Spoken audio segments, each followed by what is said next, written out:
Hi friends, எல்லாருக்கும் வணக்கம். எனக்கு அம்மாவா அப்பாவா சகோதரனா சகோதரியா செல்ல பிள்ளைங்களா எல்லாருமா சேர்ந்து எனக்கு 30,000 சப்ஸ்கிரைபர்ஸ் வர அளவுக்கு சப்போர்ட் பண்ணியிருக்கீங்க. உங்களுடைய அன்பை நான் எப்பயுமே மறக்கவே மாட்டேன். உங்கள் எல்லாருக்கும் ரொம்ப ரொம்ப ரொம்ப நன்றி. இந்த ஹாப்பினஸோட நான் வெள்ளிக்கிழமை வேலை செஞ்சுட்டு இருந்தேன். எல்லா வேலையும் முடிச்சுட்டு படைக்கலாம் அப்படின்னு சொல்லிட்டு வீட்டுக்கார் வந்து வாழை மரம் வாங்கிட்டு வந்திருந்தாரு. இன்னைக்கு வாழை மரத்தை நான் வைக்கட்டுமா அப்படின்னு சொல்லிட்டு கேட்டேன்.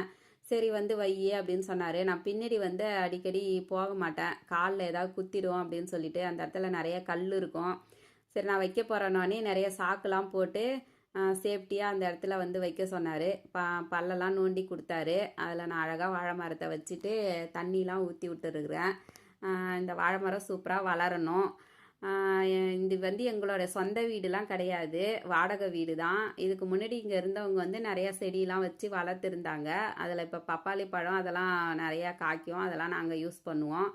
அவங்க செடி வச்சுட்டு போனாங்க. இன்றைக்கி அது எங்களுக்கு யூஸ்ஃபுல்லாக இருக்குது. இன்றைக்கி நாங்கள் வாழை மரம் வச்சுருக்கோம். நாளைக்கு இந்த வீட்டுக்கு வரவங்களுக்கு அது கண்டிப்பாக யூஸ்ஃபுல்லாக இருக்கும். எப்பயுமே நம்ம ஒன்று நமக்கு மட்டும்தான்லாம் செஞ்சிக்க கூடாது. நமக்கு அடுத்து அது யாராருக்கெல்லாம் யூஸாக இருக்குதோ அதெல்லாம் பார்த்து நம்ம செய்யணும். இன்றைக்கி இந்த வாழை மரம் வச்சுக்கிறது நான் இந்த வீட்டுக்கு அடுத்து வரவங்களுக்கு கண்டிப்பாக யூஸ்ஃபுல்லாக இருக்கும். இது கண்டிப்பாக வாழையடி வாழையாக வளரும் அப்படின்னு சொல்லுவாங்க. நிறையா கன்று விட்டு வளரணும். என்னோடய வீடியோ பிடிச்சிருந்தா லைக் பண்ணுங்கள், ஷேர் பண்ணுங்கள், கமெண்ட் பண்ணுங்கள், சப்ஸ்கிரைப் பண்ணுங்கள். Bye friends.